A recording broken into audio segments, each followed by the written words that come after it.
life, business, reinvention, and the lessons that outlive us. This is the Dave of the Dead podcast.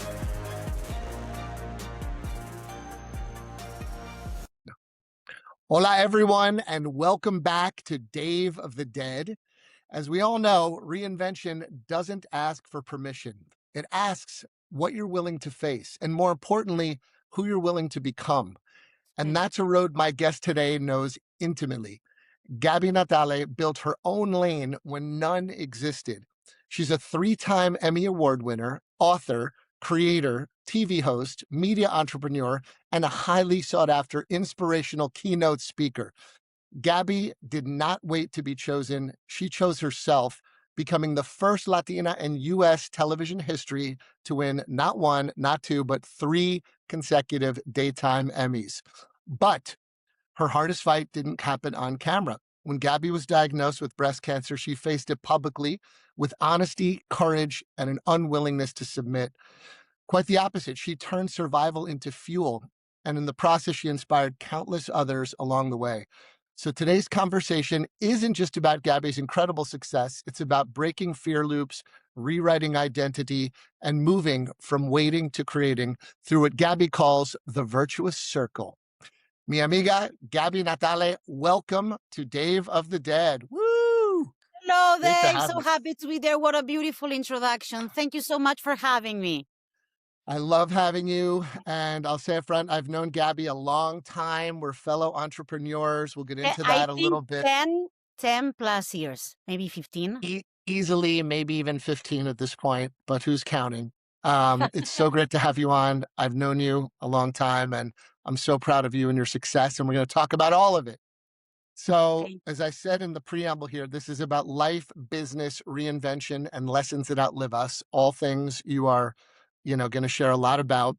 And I always start with life, right? Let's just start there. Who is the person behind the camera? Who is the person?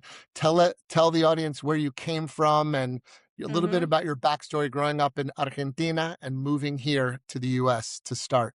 Absolutely. So if I had to say a definition, I used to say before that I am a loca soñadora, which means a crazy dreamer. But as life went by, I realized that there's nothing more sane than dreaming because we're here in this world for a very short time. So now I say, I'm a sane dreamer, not a crazy dreamer, because, dreaming big and asking yourself what kind of life you want is the sanest thing that you can do for yourself. So, yes, I'm originally from Argentina, from a city that is called La Plata. And I did my high school there. I come from a family where 3 siblings. I'm the eldest one. I have 2 brothers, Alejandro and Francisco, and my parents are lawyers. And then when I was 18, I moved to Buenos Aires to become a bachelor's in international relations. I saw myself maybe in embassies, maybe working, in the United Nations or some place like that. But when I was in the 3rd year of college, we did an exchange with the University of Edinburgh in London, and I fell in love with communication. And I would spend, London is so expensive, and I would spend every extra cent that I made, as a bartender on a side, buying tickets to go to the London Film Festival, Dave. And this is before YouTube was invented. So that was our opportunity to actually see movies from around the world. And I said, there's something, Gaby, that is happening. If instead of, buying shoes, lipsticks, whatever you like, you're buying these tickets. And so I said, okay, I'm going to graduate. And I had my degree in international relations, but then I started really doing a master's in journalism and paying attention to my enthusiasm. I always feel like enthusiasm needs to be our compass in life. And so enthusiasm took me to become, to have a master in journalism. And by the time I graduated, that's the part that you cannot control, what's happening in the world and in your world when it's time to look for your first job. I graduated in December of 2001 in Argentina, which is the biggest crisis that we've had in generations. So just to give you a heads up, we had 5 presidents in 10 days. Yeah, I remember it was a great year. Great year. Great timing. I always have the greatest timing, launching business during the 2008 recession and things like that. Oh, but you know what? It creates character. It builds character. So we had 20% unemployment at the time in Argentina, riots in the streets of Buenos Aires. I was ready to take over the world, but the world had a very different plan for me. Gaby, so this is like, you told me about your professional trajectory and when the light bulb went off with journalism. Can you tell me a little bit more about little girl Gaby? Like, you have so much energy. You have this spark. Your energy is unbelievable. Did you know you had something special about you, like this it factor? Did people tell you this? Or was this like later in life, you're like, holy shit, I'm going to be somebody? Like, when did the light bulb go off, like inside as a person? I think it's a mix because a part of me was self-aware that there was something going on. And I remember when I graduated from high school, I received a diploma from my favorite teacher, and she said, you're going to go places. She somehow expressed, that she saw something special in me, which is beautiful to see, those early teachers and professors seeing something in you. It builds confidence. But what I knew was that I wanted to go to the beat of my own drum. That self-expression was something important for myself. And that was in contradiction, Dave, with the home where I grew up, because my parents are lawyers. And at the time you could be an accountant, a lawyer, a doctor, international relations, which was what I studied, and maybe a couple more, dentist and a couple more, were the dignified career choices. Right. So, but was this burning inside you? You're like, okay, mom, sure. Yes, international relations. And then you said you went over abroad, the light bulb went off. You're like, I'm never looking back. That's not me. This is me. Is that more or less the moment you had? Yes, I think that was a moment where I realized, I liked in theory and I liked studying about history and diplomacy, and it was fascinating to study. But then I didn't have the words at the time, but I realized there was not a good culture fit for me. That my spirit, my energy would feel somehow trapped in an environment like an embassy or in a place where it was going to be with so many rules and protocols. I can only imagine. Okay, so it's 2001, 10 presidents in 5 days, or 5 presidents in 10 days, whatever it was. So what happened? You're like, okay, I'm out of here. You want to come to the US? Like, tell me about the transition from Buenos Aires and you came to the US. Well, I spent 2 years knocking on doors, unemployed, because it's really hard to get. It's always been hard to get your first job, and if we have young people, tuning in, don't get discouraged if it's taking you longer than you expect. It's always hard to get your first job, not to mention your first job in communications and media, because those are jobs that everybody wants and they would do it for free. So I spent almost 2 years unemployed, and I call myself in that phase the pajama queen because I was sending resumes day and night like a resume sending machine, a 10 in productivity, but a 0 in results. Dave, nobody was calling me back. And one day, a friend of mine, whose name is Maria, and she's a friend to this day, she called me and said, Gaby, I work for a company that is doing an international conference, an international summit, and we have professors coming from the United States and many places. And here's the thing, I'm calling because I need your help. And I thought that my help was as a reporter or as somebody, writing press releases, interviewing people. But that's not what Maria had in mind. She needed somebody who would come and help for free because they didn't have a budget. And that's why she was asking a friend for a favor. Right. And so I said yes, because she was my friend and I love her.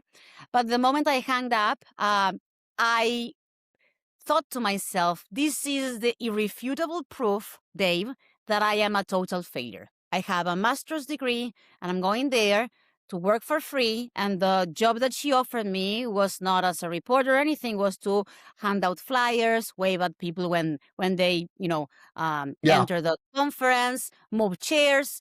And I started thinking there's people who graduated with Maria and me and they have legit jobs and they're going to be there. And I'm going to be the one moving the chairs and waving at them. And so I felt like a total failure. And in that moment, sometimes there's a divine intervention in our lives. And that divine intervention in my life, Dave, was called Maria Cristina Camelino, which is my mother who called. Okay. My mother called me. And they have these emotional scanners. You say hello, and moms know exactly what's going on. So you were on the verge of tears, obviously. You were ready to go. Yeah, Yes, mom called. and my mom, let me give you some context. My Please. mom, I like to call her like the Erin Brockovich of Argentina, because she's that kind of, she's a lawyer, but also she's that kind of woman who is not going to take nonsense from anyone. And particularly, she's not going to take nonsense from her own daughter. So I said, hello. And she said, what's wrong, Gaby? And I started my own pity party in my, talking to her like, I'm a failure. I studied so much. They're calling me to work for free. It's not even about something that I've studied. And so she stopped me right there. And she said, Gaby, I'm going to stop you right here. And I have only one question to ask to you. And she said, my question is this. Do you have anything better to do with your time tomorrow? And I said, well, I'm unemployed. I didn't have any plans. So you're gonna have to listen to me, Gaby. This is what you're going to do tomorrow. Tomorrow you're gonna dress with your best clothes, your best attitude, putting your red lipstick, and you are gonna go there and work as if they are paying you $1 million for that day. And you know why? Because you never know when opportunity will knock on your door. And I feel like sometimes my mother can be a bruja, like some kind of, somebody who can see the future, fortune teller or something like that, because that was the day when in the middle of the day, I see my friend Maria comes to me and she said, you're not going to believe what happens. The translator just canceled and I have a whole delegation of professors from George Washington University. I know you're bilingual. Would you please help me and translate for them? So yes, I dropped the chairs, I dropped the flyers, I dropped everything and started translating. And to make Dave a long story short, we didn't have the word telework, remote work, or anything like that. But what started, because some of them had public relations firms in Washington, D.C., and they had clients in Latin America, I started doing remote work for them. And after 1 year, when they had an in-person opportunity to have somebody join them in Washington, D.C., guess who was first in line to get that opportunity? Yours truly. Wow. What year was that, Gaby? Just frame that for me. 2003. 2003. Okay. So you moved to Washington, D.C. You had never lived in the United States. You'd lived abroad. You came here. Just Okay. I only came for fun, but as a tourist, but never to live. Okay, so you moved to DC, and at this point, you're like, okay, this is a path I'm going to go down. What happens next? What happened next? So I get my the visa sponsored, all the paperwork. In the middle, I'm doing long distance with my boyfriend at the time, who is now my husband to this We're day. going to talk about Andy. Andres. Yes. Oh, Andy, excuse me. Yes, we'll Yeah, talk about Andres. Andy. Yeah. So Andres and we met at the master's degree in Buenos Aires. And at the same time, you know how life is when sometimes there's no opportunities, but then everything happened at the same time. So Andres got a scholarship, a evening scholarship to go study in the UK. And then at the same time, I got this job offer to go to Washington, D.C. And we said, like, how frustrating it will be if one of us has to give up this opportunity that is so hard to get. So, we made a plan. We said, okay, for how long can we stay apart and still call each other boyfriend and girlfriend? And at the same time, how much money do we have? Because we're on a budget. So we made a plan, and for 1 year and 1 month, we saw each other every 3 months. And in the middle of one of those visits, we got married. And so by the time he finished his studies in London, his scholarship in London, I was transferred. He thought he was going from London to Washington, D.C., but we were working with a client in the Washington, D.C. office. And our client was running for governor of the state of Sonora in Mexico, and he won. He became the governor of Sonora. So who was assigned to open the office in Mexico from everybody in Washington? Gaby Natale, who was the only bilingual in the Once team. again, great skill to be bilingual. Exactly. So they assigned me to go to North Mexico and open the office of that company in Mexico, and kind of work with the team of our client, the governor. And so that was in the border between Sonora and Arizona. And so I started learning more about border issues. And I said, like, I'm a journalist. How come I'm not doing stories? I'm not reporting from here. There's so many stories. So I started reporting, and I started reporting from TV Azteca. I started doing freelance job. And so there was a moment when one of the stations of Univision in Texas, in West Texas, saw my work. And so they offered me a position. And so I came back to the United States to live in West Texas. And then my green card was approved shortly after. And so that's when we decided to have a conversation, like, what do we really want for our lives? And we wanted to try to be entrepreneurs. And that's when I quit my job as news anchor at Univision, and I started my entrepreneurial road. And that was the year 2000, and if I recall correctly, end of 2006, beginning of 2007. And Andres was down with this. He was like, Gaby, where you go, I go. You're married at this point. Was he entrepreneurial? Was this in him as well? Or did you sort of be like, come along for the ride? I think I am the more entrepreneurial of both. So sometimes we join forces for projects, and sometimes he likes to have, his own thing in a more conventional way. I think I am the more adventurous of both. Yeah, you got to have both, the yin and the yang, in life and in business. It's not easy to be in business with your life partner, right? There's there's a lot to that. It's not. It takes a lot of learning. And so when I became a published author in the year 2017, and I started doing more work as leadership speaker, he told me, you know what, Gaby, now you're going to need another kind of support, maybe management, maybe other teams, and I don't want to be a manager. So he said, I want to work in the tech and fintech space, and you're going to go do your thing. So that's why I say, there are moments we worked together for 12 years. Now we're working together again for menopausia, but we still have some projects that are not together. Some people might have a question mark over that. You're working with him on menopausia. We're going to get to that. Yes. That is Gaby's new business, by the way, which we're going to talk about. And by the way, her business with Andres is called A Ganar Media, which is to win.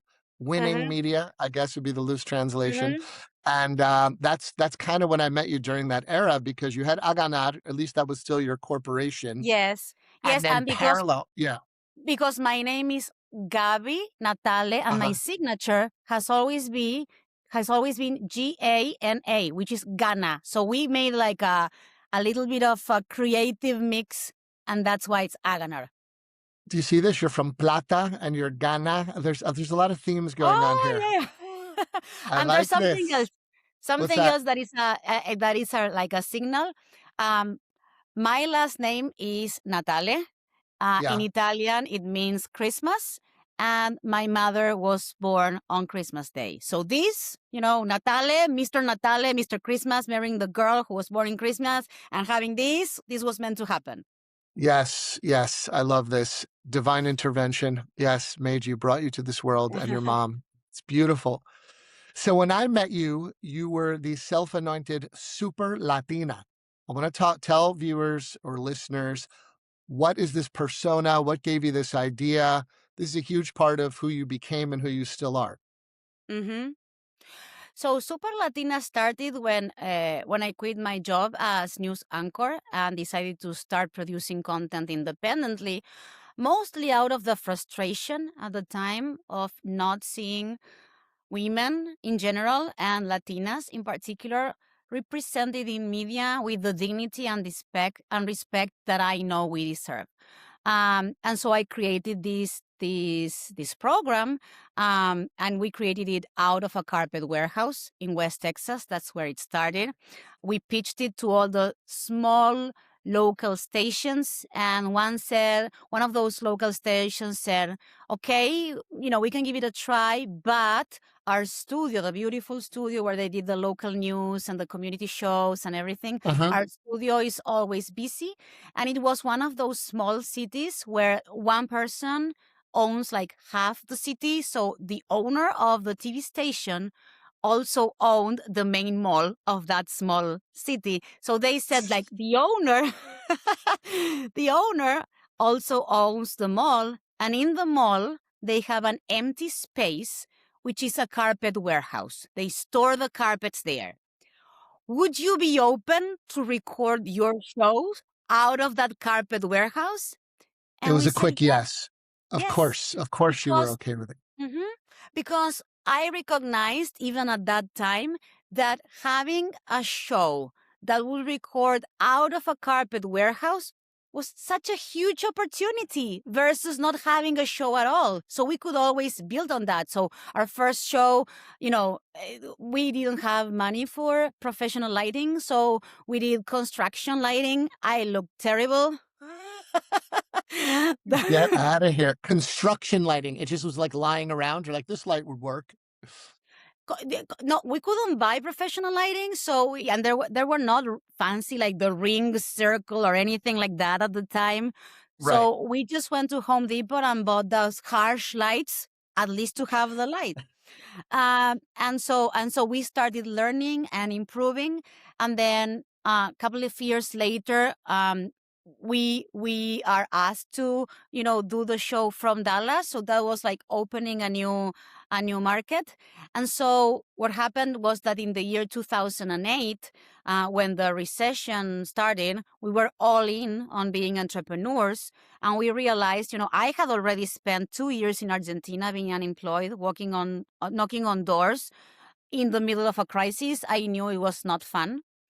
And I always joked that maybe I had the Midas touch in reverse, because in Argentina, when I was in Argentina, I went to look for a job, recession, then I come to the US, the land of opportunity.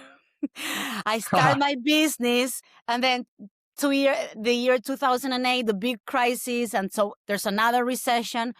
And so we thought like we can be one more knocking on doors to look for a job in a tough market, or we can rethink our business model and make it work for us. So to explain it in a simple way, what we did is we expand instead of contracting, which is what most people do during a recession. We said we're going to expand. How are we going to expand? By changing our business model. So what we did is a business model that is called barter business model, which means we would go to local stations and we would offer the show for free, finished. And in return, we would ask them to give us inventory of their airtime. And we would get our own sponsors. So we would get money from the sponsors. They would get a free show in a moment where they were canceling their weekend news. They were canceling their shows. It was something new and fresh that they could offer to their audience that they didn't have to pay for, that they didn't have to hire people for. And so we did that, and it was not magic. It was not immediate. But after 7 years of starting the show and then developing it like that, we got the call that we always wanted, which was the call from PBS en Español, BEME, so the national syndication. Right. Mm-hmm. I forgot about that. And then after that was that we qualified to compete in the big leagues. And we started competing in the daytime Emmys. And that's when we won 3 times back to back. So it's a story that is very layered, that is an underdog story that I'm very proud of, and that really is, in a way, what we talked about in the beginning, Dave, of following your enthusiasm as your compass when sometimes it seems like it doesn't make sense at all. This is an unbelievable story. So you literally, how did you know about bartering? Let's just unpack this a little more. Like you and Andres were like, all right, let's try this. Did someone teach you that? How did you even know to do that? I think it's a business model that you can find not only in the TV industry. I remember my husband also mentioned, for example, that his mother used to have some kind of perfume shop, and then there were like some products that they left there. The factories left there, like on and they said like, consignment. if you sell them, like a consignment, if you sell Right. them, then you're gonna get a percentage. If you don't sell them, then you don't have to pay for that. So I think it's something that in television industry, it's something that we're familiar with, but it's not just in the TV industry that happens. It's something that happens I think in many industries, especially for companies who want to expand, and are maybe the underdogs in that category or in that industry, but they still want for somebody else to give them a shot. Yeah. No, it's unbelievable. So that was a huge pivotal moment. Obviously, had you not done that, the show clearly wouldn't have been on air and you never would have made it to the next thing and the next thing. No, I would have been one more person with my resume, knocking on doors, wishing somebody would pick me. Yeah. So you weren't going back to that. Remind me, SuperLatina was in Spanish and English or only English? No, in Spanish. It was exclusively in Spanish. Okay. What was in English and in Spanish is my book, The Virtuous Circle. That's in both languages. It was first in Spanish, and that's with HarperCollins Español. And then, I was torturing the editors, like, when is it coming in English? When is it? I'm already doing a lot of work as keynote speaker with Fortune 500 companies. We really need, I can see the need. We really need it in English. And then during the pandemic, they said, okay, I think they were so tired of listening to me, like we really needed it. Plus the pandemic, that they said, we're inside HarperCollins. They say, okay, everybody come, all the different editors, they were asked to come with fresh voices that they believed should have a bigger platform. And so my editor from the Spanish division, Edward, he was the one who proposed me, and I became the first Latina author published by the leadership division of HarperCollins, because they never had a Latina before in the leadership division. And even I had to fight to be the narrator of my own audiobook, because they never had somebody with a foreign accent to record audiobooks. I want to unpack just a couple things here. I want to go a little bit deeper. So you won 3 Emmys in a row, like just 1 year, 2 year, 3 year. And it was for best, what was the category? So one was best entertainment show, and the other 2 were for best talent. Okay. And this is when you were on Veme. This is when I was in Veme, yes. Okay. How did your life change after those Emmys, if at all, personally or professionally? You know what? That's a very interesting question, because I had expectations, because these are so big prizes, that it would be like industry wrecking and it would change everything. But I think the Spanish language television is so tight knit, and it's like everybody knows everybody, that it's not like in the English market where, somebody wins 3 Emmys and like everybody is fighting over that talent. Like, I want to have it. I want to have it. That. I think the Spanish language TV system works in a very different way. And maybe I think if you can bring some kind of escándalo sometimes. We always need that, don't we? Sometimes that's things that they look more for than really. I mean, if they win the awards, then of course they're very happy. But if I, as an independent producer and as an independent talent, beat them, they're not thinking probably about stealing that talent. They're thinking Right. about why did they chose her with a small budget and the smallest company versus us, which we are the big players in the industry. Yeah. Yeah. It's so true. The other thing I want to unpack just before we move on to your book, which I want to talk about in detail, is you're so confident speaking English, although it's not your native tongue, to the point where you give keynote speeches in English. I know because, Spanish, I'm the inverse, right? Spanish is my second language. I have a We're gonna make strong you person. practice, Dave. Practica un No, poquito conmigo. hablo español perfectamente, pero el problema es que mi personalidad es diferente, no es tan fuerte, no es como, it's not as, maybe it's authentically me, but it would be hard for me to express myself. And, Mhm. I speak it in conversation, but in business, it's harder. Where do you get the confidence to do what you do in English? Was there ever a moment where you're like, oh my God, I'm just going to wing it? Or you never really thought about it, I switching always between think about languages? it, Dave. I always think about it because it's so much easier for me to do it in Spanish. But at the Right. same time, there's a couple of things there. One, um, if we want our community to be represented in certain stages, in certain places, not everybody, I think it's great that now we have a case study and a success case study in the halftime show with the Super Bowl of at least music that people would listen in Spanish, and everybody can relate to. With keynotes, it's different, and speeches is different, and thought leadership is different because I'm not playing Yeah, music. It's ideas. And if exactly. you cannot understand the words, you cannot understand the ideas. Um, so in one sense, I felt the responsibility to go to these big stages, to Yeah. speak in front of so many decision makers, and to represent not just my ideas, but also implicitly, I'm also representing my community, and my message is always about being a pioneer. Embrace your uniqueness, break barriers, redefine what is possible. And I need to embody my own message. I cannot really feel like I have authority in any message if I'm not walking the walk. So I have to walk the walk of my own message.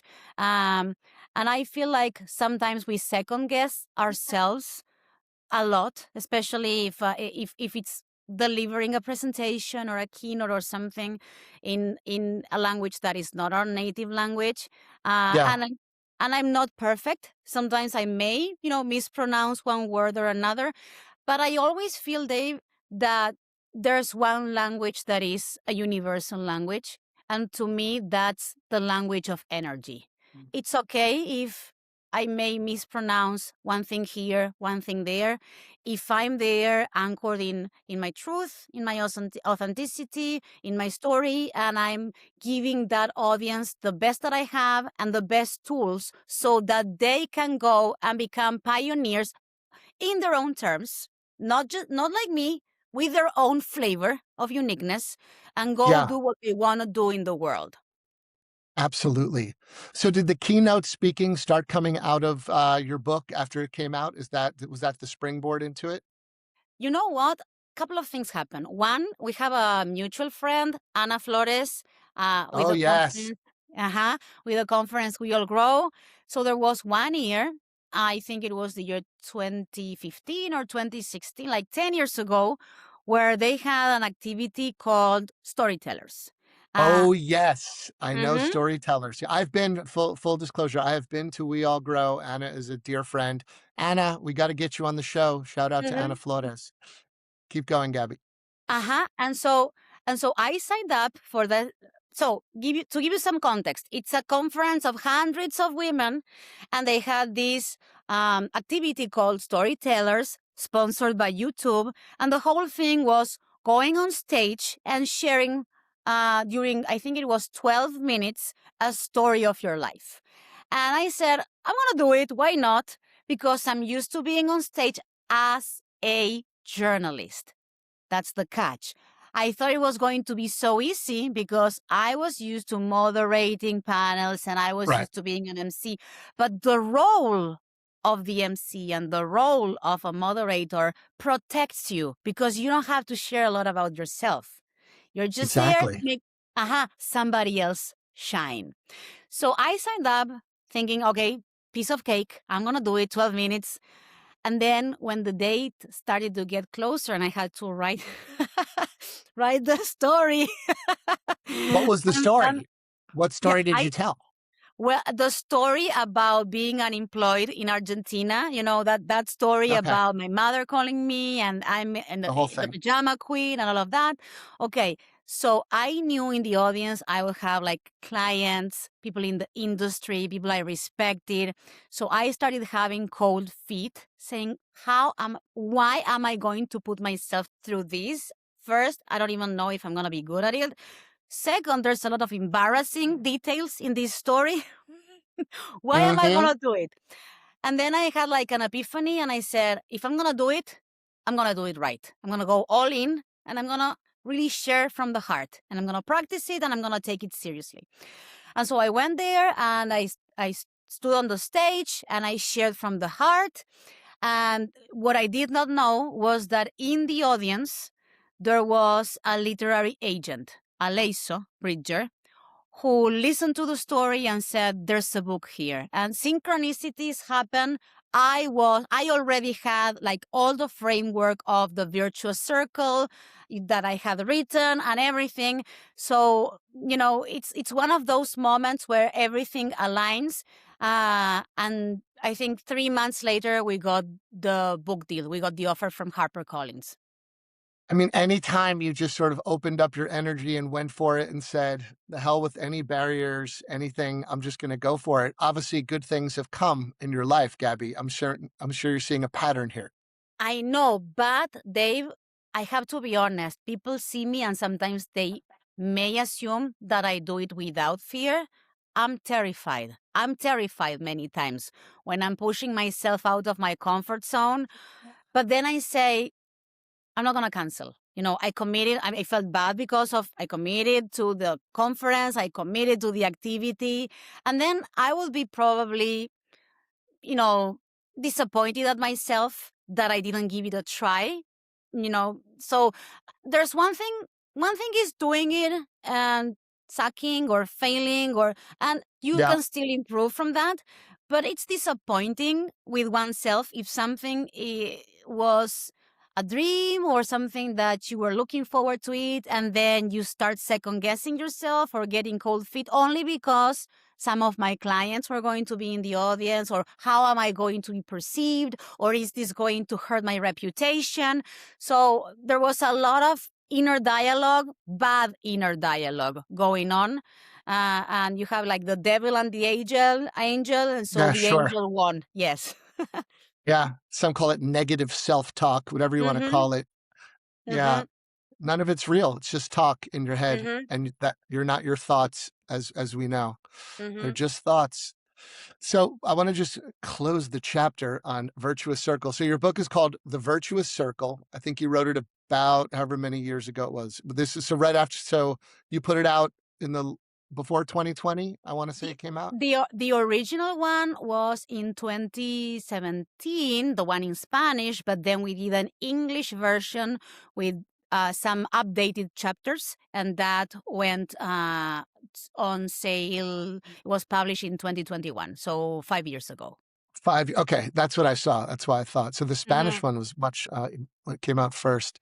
So The Virtuous Circle, I'm just going to read, I believe these are your words, is a book for dreamers, the rebels at heart who see beyond the circumstances surrounding them, those who know that something wonderful is waiting for them but have not yet dared to take that first step towards their new destination. That's amazing. That sounds a lot like you. So anything else you want to share about the book for those who have never read it? Yes, the book is a framework of 7 archetypes that I've learned from interviewing superachievers and pioneers from all walks of life. And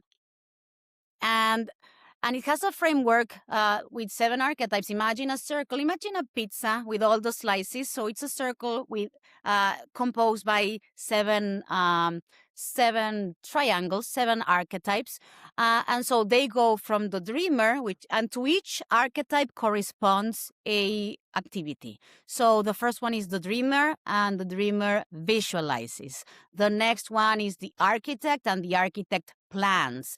The third one is the maker, because a lot of people plan and visualize, but they never execute. So the maker is the one in you that allows you to execute.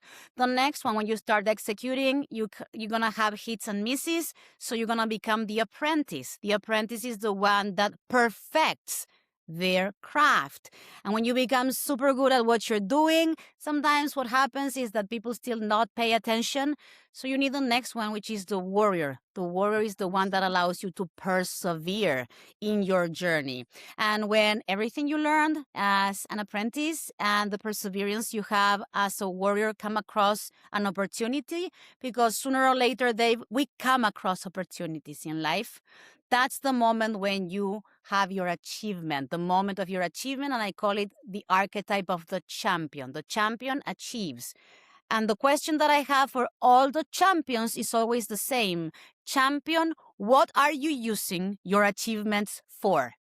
What is the purpose? If you're using your achievements for something bigger than yourself, you're going to inspire and become the last archetype, which is the leader. And it's called the virtuous circle, because with your next idea, with your next dream, where do you go back to the beginning? Because the only constant in life is change. So imagine this not just as a virtuous circle, but as an upward spiral that you're going through. Hopefully, I expect for me all my life. I always want to be a dreamer, an architect, a maker, an apprentice, a warrior, a champion, and a leader. And then let's start it again. This is beautiful. Wow. So you have this whole architecture for your life to the point where you released a book in Spanish in 2017, you said. And then in 2017, I believe I have the year right, you were basically, peaking in your career. Book, everything's, firing on all cylinders. Somewhere around the end of that same year, you were diagnosed with breast cancer. And all of a sudden, everything changed. Do I have the year right? Or when was that? No, it What is the was timing 2 on years that? ago. It was in 2024. That's when you were diagnosed with. Okay, so it came years later then. Okay. Uh-huh. So But when that, yeah, go ahead. the basics are the same. I was having a great year. I was traveling, speaking. I renewed my vows with my husband in a beautiful ceremony in Buenos Aires with all my family. And then 2 months later, I went on Valentine. I almost didn't get my mammogram done because it was scheduled for Valentine's Day. And I said, I have 2 choices today. One choice is to sleep in 1 more hour and eat chocolate. And then is to have my breast squeezed. That doesn't sound as tempting. But Dave, here's the thing. I said, today is the day where we celebrate love and friendship.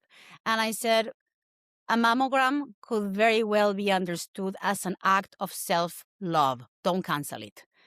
And wow. And had you canceled that, it could have been a very different outcome. So you had no indication, obviously, of anything at this point.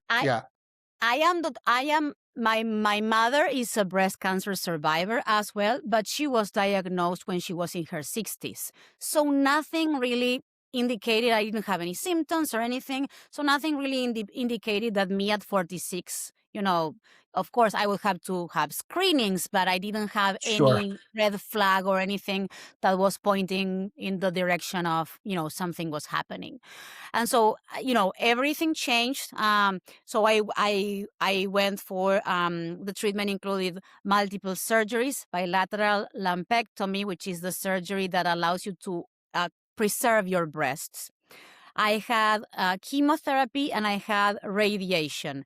And now, for many years, I need to take a pill every day, that is called tamoxifen. But I'm happy to tell you that I am cancer-free. Yes, we know this. Yes, you've been very forthcoming with your story.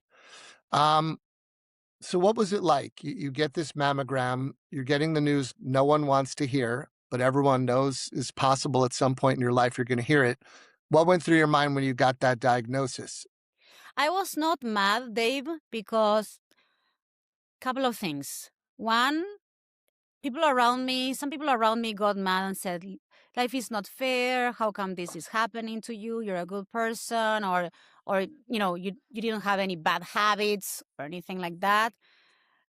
But I saw my mom go through this, and she's a good person, and I know sometimes these things happen. So I did not have those emotions of being mad at God or mad with the world. I think in the beginning, like the executive Gaby kicked in, like, okay, I'm going to get the appointments and I'm going to get, also I was traveling doing keynotes. So, crazy things happen. So I was consulting not just with doctors in the US, but also in Argentina. So I remember there was one trip where I had to deliver 2 keynotes back to back, one in San Antonio, the other one at the headquarters. That was a full day workshop at the headquarters of Estee Lauder in New York. And I already had the diagnosis, but I didn't have like a follow-up yet with a doctor. And you know how doctors, it takes a long time, to get the appointment sometimes.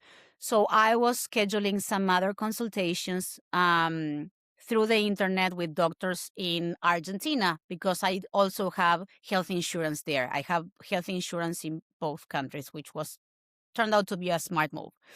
And so what happened was that I was taking a plane, and I was, imagine you're in the airport, in one of the airport lounges, and so the airplane gets delayed and things shift, but you have the time, of the consultation via internet with your doctor.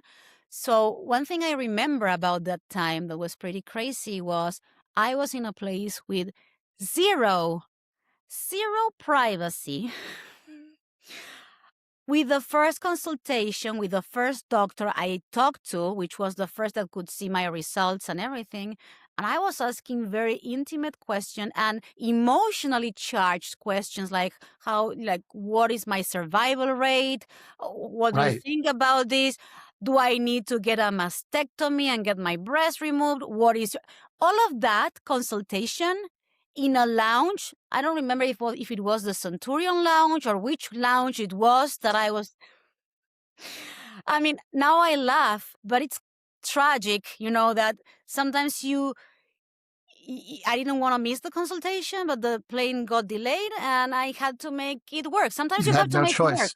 Yes. Gabby, as you're talking, I was trying to connect your book to this experience, and you kind of said it like executive Gabby brain turned on. You're like, okay, these are the steps. You became very methodical problem solving as opposed to emotional and desperate as some people could be with such news.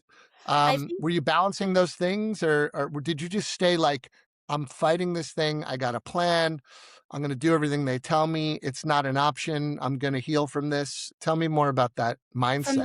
From what I hear, it's pretty common that patients, when they are going through the treatment, or at least the active part of the treatment, you need to make so many decisions, and sometimes it's so overwhelming. You have a lot of appointments and things that, it's not uncommon for patients to process all the emotional part afterwards. So during treatment, I was like in this, they told me in the beginning, I didn't know that I was going to have chemotherapy. And then they told me, yes, you're going to need it preventively.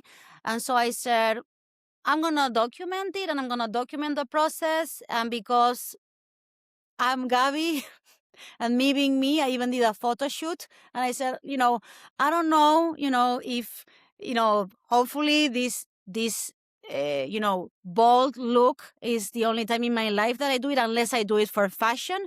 But I'm going to document it because, it's something that I am, it's happening to me, and I don't have to hide, so I kind of try to accessorize it, embellished it. I joked with my husband that there's a market, because I got hit on airplanes, like guys came to talk to me, they like the look, so so I It's a try look. to make I tried to make the most out of it.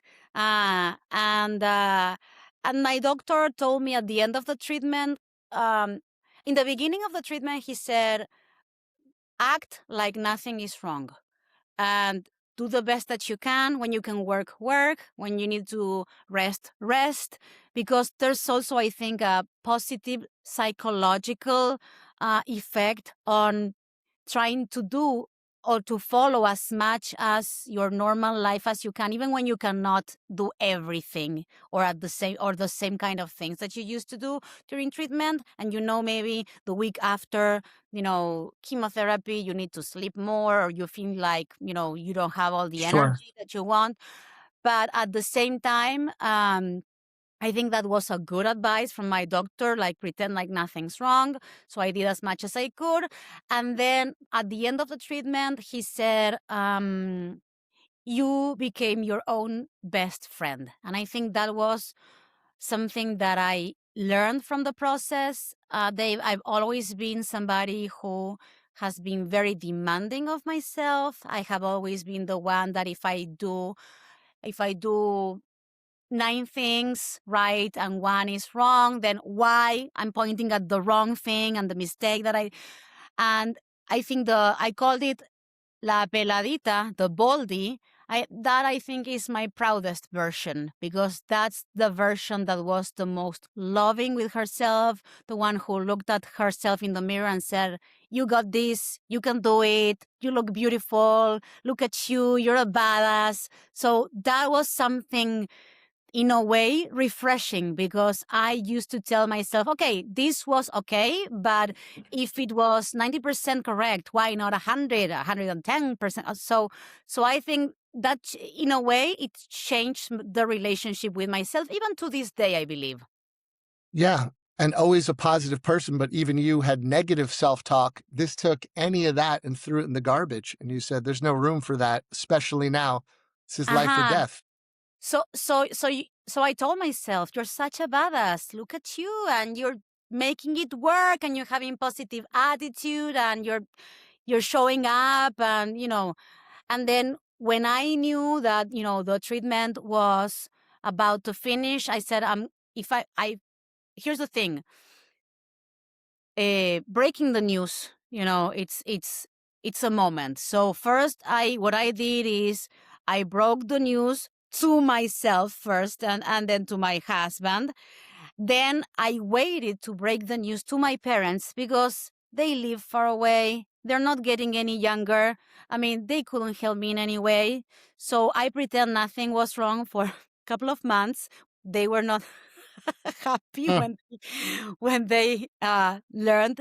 So I told them after surgery, like I told my mom, I have 1 good news and 1 bad news. And she said, what's going on? Well, the good news is that I had a surgery and it was successful. The bad news is that I used to have cancer.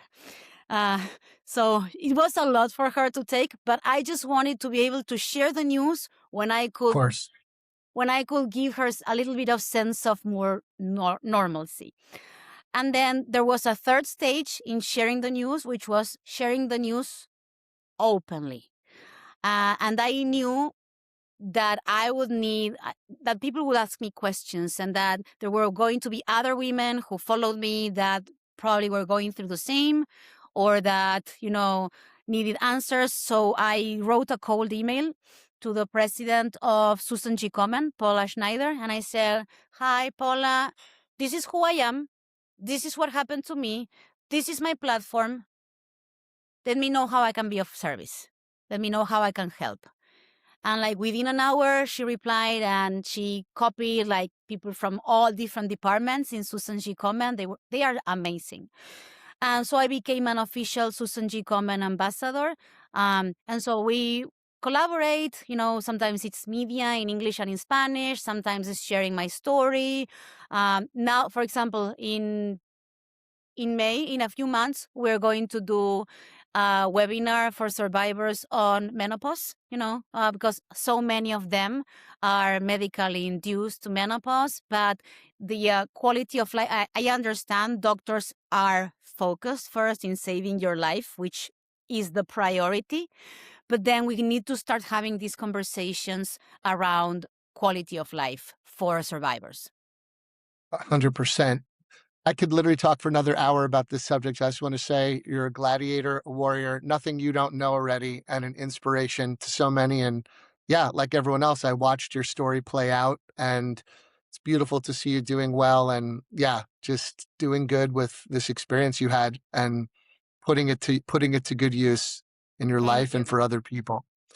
And one of the things you're doing, so talk about the pivot from this experience and talking about women going through menopause and perimenopause and all the rest of it. You now have a new company. I'd like you to share more about that, please. Mm-hmm. Absolutely.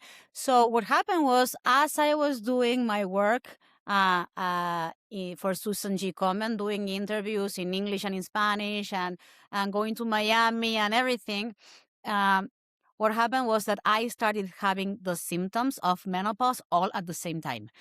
So I was in those TV sets, having the hot flashes, and then having trouble sleeping. And here's the thing: when you have a medically induced menopause, your symptoms come at the same time. It's not gradual. So you have all the symptoms at the same time, and they tend to be more severe, at least in the beginning. So I started looking for, okay, what is going on, and what shall I do? And when I looked for information around menopause in English, I found it, but it was scattered. There were the Mayo clinics and some doctors, and then there were some products, and there were things here and there, but they were scattered. And then in Spanish, when I looked for things around menopausia, it's a desert. And so I thought, if I am a trained journalist and I am having trouble figuring this out in English and in Spanish, there's millions of women around the world that are going through the same, are having the same struggles that I am having. So we looked for the domain menopausia, which is the actual word menopause in Spanish. Yep. It's a perfect match SEO. So whoever's typing in on Google or wherever, menopausia, symptoms, menopause. And we built the first digital ecosystem, bilingual digital ecosystem for all things menopause and perimenopause, whether it's information, community, solutions, a curated menoshop. And now, Dave, we are building the very first AI-enabled Meno Navigator. So that you can have in your phone, the information that you need, and you can, have an actual conversation. Her name is going to be Mina, the menopause navigator. And it's based, Dave, on the role and the figure that I discovered during my treatment, because we as cancer treatments, we have a navigator. There's a nurse or somebody in this treatment that is your navigator. And it's not your surgeon, it's not your oncologist, it's not your radiologist, it's not your gynecologist, it's none of these figures. But it's somebody who is guiding you so that you don't go insane, because there's so much information that you have to go through. So I said, how come we cannot have a menopause navigator? And so let's create it, because the technology is there. Incredible. So you just launched this company. Andres is your partner in this, I think you said earlier? Yes. Okay. And you're going to eventually sell products through this? Give us a little glimpse. Where is it going? Mm-hmm. So we believe that menopausia, we're barely scratching the surface. We have a 360 view. Even before launching, Dave, we got a huge validation. Microsoft became our first corporate partner for something that we were not even offering at the time, which was wellness education for corporations. They wanted their employee resource groups to be educated on menopause. And it was not just women. We thought they only wanted women in the group, but they wanted men and women. Why? Because if you're heterosexual and your woman is going through menopause or perimenopause, it helps a lot for your own peace and your Yeah. relationship to be Oh, informed, yes. to understand more. And B, because, men or women, both of us, knowing more about menopause and the hormonal transitions make us better leaders because we can understand more what someone else is going through. If they are tired, if they, the legislation eventually is going to change even to uniforms, Dave, because there's people working in women working in factories with, warm environments, and they don't have the appropriate uniforms for menopause. They don't have layers. They don't have a way of regulating, the temperature with their own uniforms. So we're seeing opportunities in corporate well-being. We're seeing opportunities in products, in supplements. We are seeing opportunities that will come from enterprise, from business to business. But we're starting with our own digital ecosystem, and they can find us in menopausia.com. And very soon they're going to find Mina, our menopause navigator, that they can download from the App Store pretty soon. Felicidades. This is amazing. Yet another company. Let's go. Thank you. Well, we are serial entrepreneurs, Dave. Once you have like this desire in your heart, I think it never That's goes it. away. As I like to say, we burn the boats. I don't know if you know that expression, meaning there Yes. is no turning back.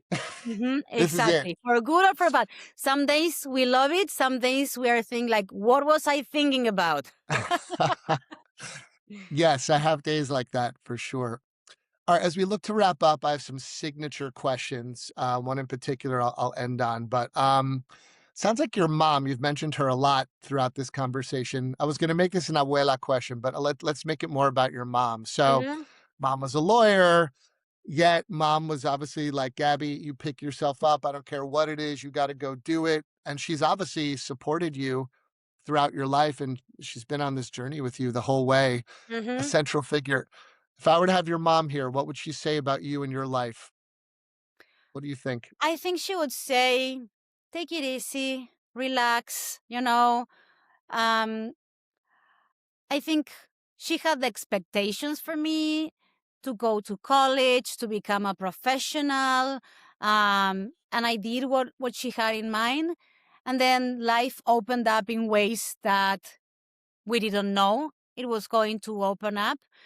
But I think my mom, when she looks at me right now and she's 78, she has a different point of view right now that like every moment counts. Plus, she's a breast cancer survivor twice. I was her caregiver last year. So that changes, I think, from her perspective and my perspective, the value of time, and at the same time, the value of peace. Do not allow anything to steal your peace. We're all striving for peace at the end of the Mm-hmm. day. That's Mm-hmm. all anyone wants. Amen to that. So if this were the last question, if this was your last word ever, if this was for any reason the last time, you're being interviewed here, what do you want to make sure people know about you? What would you want to say if you had the last word? That's a tough one, but I think something that resonates with me, it's not even mine, it's Dr. Wayne Dyer's, which is Okay. an author that I love, is don't die with the music still in you.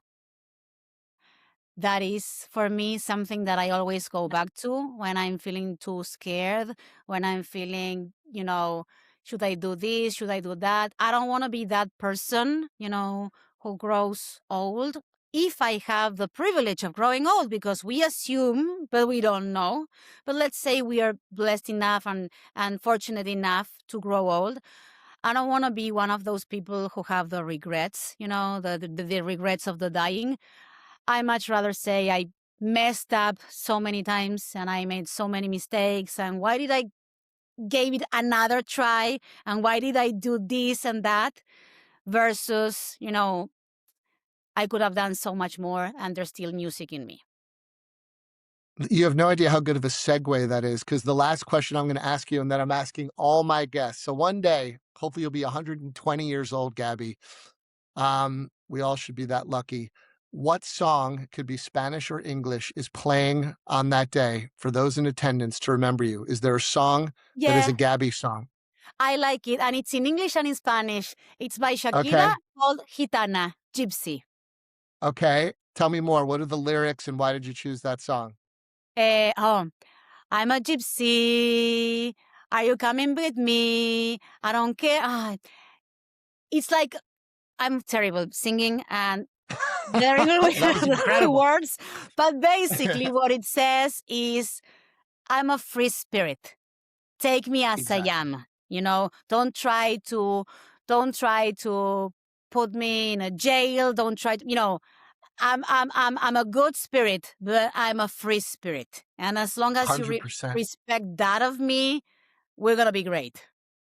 I love it. I love it. I'm a Shakira fan. I'm also a Gaby Natale fan. Gaby, thank Thank you so you. much for blessing me with your presence, imparting your wisdom, sharing your story. And it's been a long time. I hope this brings us back together and many more conversations Absolutely. soon. Now it's my time to thank you. Thank you, Dave. You've been amazing, and I'm seeing you in so many different endeavors, roles, projects, and it's always been a joy seeing you build and create. And you are the kindest, and I'm so happy that you now have your own podcast so that you can share your experience with the world. I do. Mine and everyone else's. Yeah, it's been a blessing. These conversations have been a real blessing for me too. Thank you so much for being here. Thank you, everybody. See you next time. Peace. Life, business, reinvention, and the lessons that outlive us. This is the Dave of the Dead podcast.